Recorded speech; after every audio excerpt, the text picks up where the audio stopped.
Operation सिंदूर को एक as a military operation आप कैसे देखते हैं और as a political fall out आप क्या देखते हैं? देखिए, ऑपरेशन सिंदूर, मैं कोई मिलिट्री का विशेषज्ञ हूँ नहीं, और मैं उनमें से नहीं हूँ जो कहूँगा कि देश के बाहर और विपक्ष क्या कर रहा है। मैं सरकार की बात मान लेता हूँ।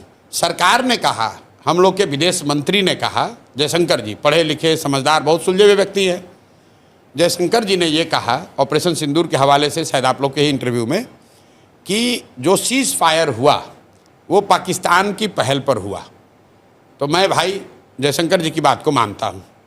तो अगर पाकिस्तान के पहल पर सीज़ फायर हुआ, इसका मतलब कि पाकिस्तान दबाव में था, पाकिस्तान की हालत ख़राब थी। जो हारता है वही तो सीज़ फायर के लिए हाथ जोड़कर आएगा।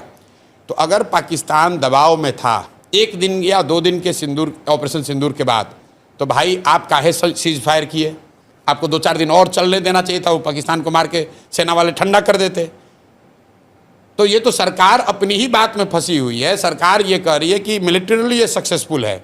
तो जब सक्सेसफुल था, पाकिस्तान घुटने पर आ गया था, आपसे सीज फायर के लिए रिक्वेस्ट कर रहा था, in the words of foreign minister Jaishankar, तो आपने सीज फायर किया क्यों? देश की जनता तो यही पूछ रही है कि भाई सीज फायर ये अचानक से क्यों हो गया?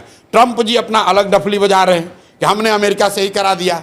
तो भाई ट्रंप की बात को हम क्यों मानेंगे? हम तो अपने देश की बात, सरकार की बात मानेंगे। हमारे देश की सरकार कह रही है कि पाकिस्तान के रिक्वेस्ट पर सीज फायर किया गया।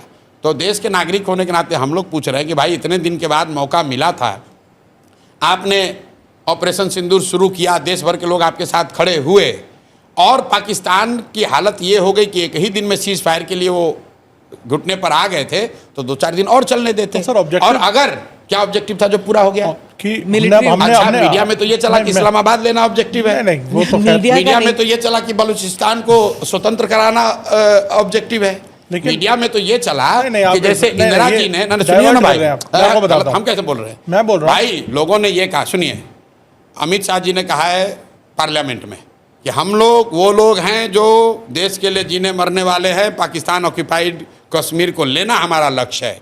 तो अगर पीओके लेना लक्ष्य था और पाकिस्तान घुटने पर आ गया था, तो काहे सीज फायर किए? अगर बलूचिस्तान को आज़ादी दिलानी थी, पाकिस्तान घुटने पर था, तो क्यों समझौता किए? आप ही बता दो भाई कि अगर पाकिस्तान डर गया था या घुटने पर था, तो क्यों समझौता किए? और अगर नहीं था, तो फिर आप जो बता रहे हो वो गलत है। दोनों बात तो सही नहीं हो सकती है। और ये बात सिर्फ जो जयशंकर जी ने कहा है उसी पर कह रहा हूँ। ट्रंप साहब तो कह ही रहे कि हम इंडिया को डरवा, इंडिया पाकिस्तान को दोनों को बुला के डांटे और इन लोगों में समझौता करा दिए। हम ट्रंप की बात पर नहीं जा रहे हैं, हम जयशंकर की बात कह रहे हैं। एंड तो कहीं होता है ना, क्या एंड? तो भाई वही एंड, मतलब लोग तो ये पूछ रहे हैं कि भाई आपने सायरन बजवाया, प्रैक्टिस करवाया, तो हम लोग तो तैयार थे 2-4-5 दिन के लिए। एक ही दिन में काहे सीज फायर कर दिए? 2-4 दिन और चलने देते, पीओके ले लेते हम लोग, तब आप कर लेते। बालूचिस्तान अलग हो जाता तब हम लोग कर लेते। अगर पीओके ले लेते, इंदिरा जी ने समझौता कर लिया, तो भाई कम से कम बांग्लादेश को अलग करा दिया ना, तो कुछ तो आप कर लेते। जो टेरर इंफ्रास्ट्रक्चर है वो तो ध्वस्त हुआ ना, ध्वस्त हो गया। विजुअल तो है, चले भाई रिकॉर्ड कर लो, विजुअल तो है। आप सरकार की ओर ना विजुअल तो ठीक ही है। आप ये कह सकते हैं कि टेरर इंफ्रास्ट्रक्चर पाकिस्तान का ध्वस्त हो गया, कुछ डैमेज हुआ, तो सर लोग ये चाह रहे हैं कि जब मौका मिल गया था तो पूरा ही साफ कर देते। तो समतल थोड़ी ना कर सकते, एक मुल्क एक न्यूक्लियर, अच्छा तो उसके डर से रुक गए, कहीं तो रोकना पड़ेगा ना। तो ये पहले बता देते कि भाई हम शुरू करेंगे लेकिन न्यूक्लियर के डर से फिर रुक जाएंगे, तो पहले ही बता देते देश को भाई। अरे भाई आप ये बता दो कि चाहते क्या थे। मैं ये समझता था कि आपका उद्देश्य ये है कि टेरर इंफ्रास्ट्रक्चर पूरी तरीके से ध्वस्त कर दिया जाएगा। वो कोई नहीं कह सकता है कि हो गया है, कुछ टेरर इंफ्रास्ट्रक्चर को नुकसान हुआ होगा। दूसरा उद्देश्य अगर ये था कि आप पीओके को स्वतंत्र करा देते, वो तो हुआ नहीं। ये तो मीडिया कह रहा था ना, सरकार ने तो कभी नहीं कहा कि बलूचिस्तान को आज़ादी देना एक लक्ष्य था भारत का, ये तो कभी कहा नहीं। वो तो जैसे इंदिरा जी के भी टाइम में उन्होंने ये थोड़ी ना कहा शुरू में होगा कि हम बांग्लादेश को स्वतंत्र कराना हमारा लक्ष्य है। ये तो बीजेपी के स्वयंभू नेताओं ने कहा कि अरे आपने इंदिरा जी को क्या देखा, हम तो पाकिस्तान को 4 टुकड़ा में कर देंगे, हम बलूचिस्तान बना देंगे, हम पीओके ले लेंगे। तो भाई कर लेना था। फिर आप कह रहे हैं भाई वो तो न्यूक्लियर स्टेट है, तो भाई न्यूक्लियर स्टेट वो एक ऑपरेशन सिंदूर होने के बाद थोड़ी ना बना, वो तो पहले से भी था। वो तो असेसमेंट मोदी जी जैसे विद्वान लोगों ने किया ही होगा पहले से।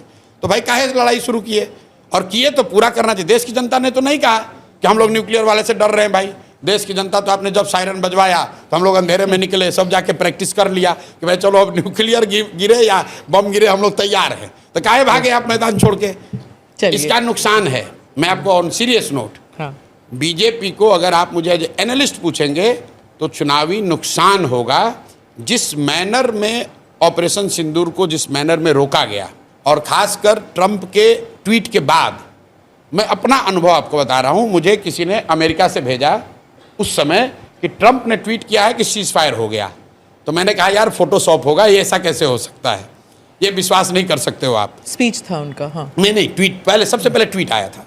तो मुझे ऐसा लगा, मुझे खुद लगा कि अरे यार ये तो हो ही नहीं सकता है।